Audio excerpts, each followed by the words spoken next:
दोस्तों आज की कहानी है गरम खीर का कमाल। एक समय की बात है, एक गांव में एक गरीब बुढ़िया रहती थी।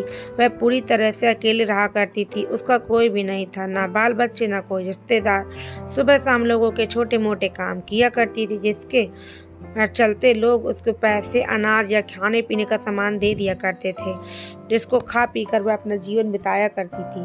वह अपने जीवन में पूरी तरह से संतुष्ट थी। उसे भगवान से किसी प्रकार का कोई भी गिला नहीं था।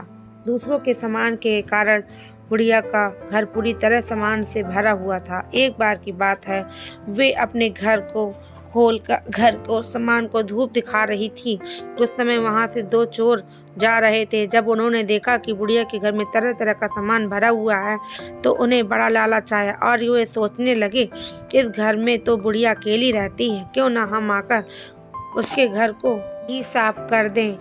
माना कि सामान पुराना है, लेकिन कुछ तो पैसा मिलेगा और वह बुढ़िया अकेली हमारा कुछ नहीं बिगाड़ भी नहीं पाएगी।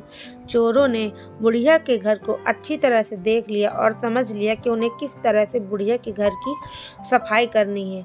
उसके बाद चोर अपने घर वापस चले गए। बुढ़िया बेचारी को सपने में भी यह ख्याल नहीं आया कि उसके घर में भी कभी चोरी हो सकती है, क्योंकि उसके घर में तो खुद के उसके कपड़े तक उसके नहीं थे।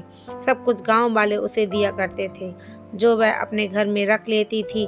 खैर कुछ दिन बीत गए और एक दिन रात में चोर अपने दो साथियों को लेकर बुढ़िया के घर पहुंच गए।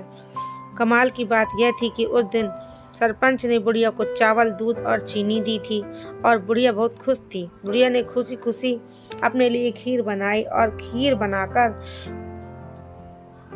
उस खीर को चूल्हे पर रखकर सोचने लगी कि अभी तो खीर बहुत ही गर्म है, जब थोड़ी ठंडी हो जाएगी तब आराम से खाऊंगी। और अपने बिस्तर पर लेट गई और खीर के ठंडा होने का इंतजार करने लगी। लेटे लेटे तभी उसे नींद आ गई और वो सो गई और जोर जोर से खर्राटे लेने लगी। चोर बाहर खड़े थे।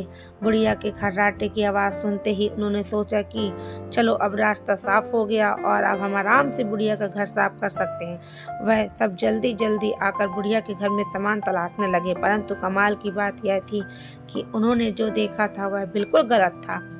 बुढ़िया का घर तो सामान से भरा हुआ था, किंतु एक भी सामान साबुत नहीं था। हर सामान टूटा फूटा, पुराना और खराब था।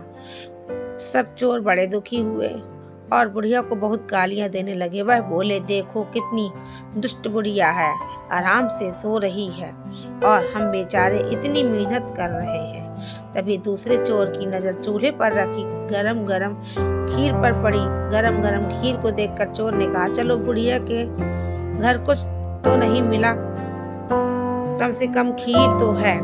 और वह उसको खाने लगे। जब खीर खाकर जाने लगे तो उन्होंने थोड़ी सी खीर बुढ़िया के लिए छोड़ दी, किंतु जब उन्होंने बुढ़िया की तरफ देखा तो उसका हाथ खुला हुआ था, जैसे वे कुछ आगे मांग रही हो। साथ ही उसका मुंह भी खुला हुआ था, जिसे देखकर चोरों ने सोचा कि बेचारी बुढ़िया लोगों से मांग मांग कर अपना जीवन बिता रही है, लगता है बहुत थक गई है और खाने के लिए खीर मांग रही है। आखिर उम्र में है तो हमारी माँ के ही बराबर है। और बिना कुछ सोचे समझे गरम गरम खीर बुढ़िया के मुंह में डाल दी। गरम गरम खीर मुंह में पड़ते ही बुढ़िया जोर से चिल्लाई, हाय दैया, मार डाला, मार डाला। बुढ़िया की चीख सुनते ही तो डर के जल्दी जल्दी छुपने लगे।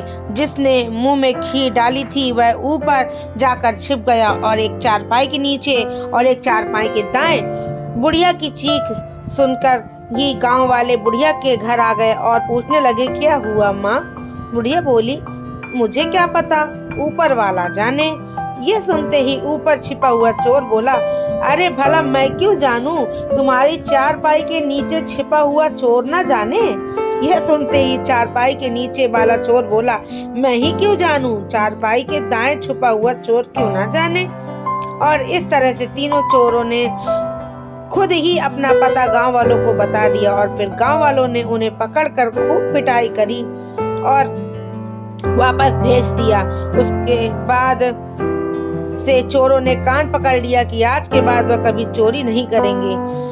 दोस्तों, इस कहानी से हमें क्या शिक्षा मिलती है? हम चाहे जितनी भी कोशिश कर ले लेकिन अपने आप को छुपाने की, लेकिन फिर भी चोर पकड़ा जाता है। इसलिए हमें कभी चोरी नहीं करनी चाहिए और अपने बच्चों को यही सीख देनी चाहिए कि बच्चों चोरी मत करो। दोस्तों, अगर आपको मेरी कहानी थोड़ी सी पसंद आई तो प्लीज़ मेरे चैनल को सब्सक्राइब करिए, लाइक करिए, शेयर करिए, कमेंट में बताइए कि मेरी कहानी में क्या गलतियाँ हैं, ताकि मैं अच्छी से अच्छी कहानी आपके लिए ला सकूँ। तब तक के लिए जय हिंद, वंदे मातरम।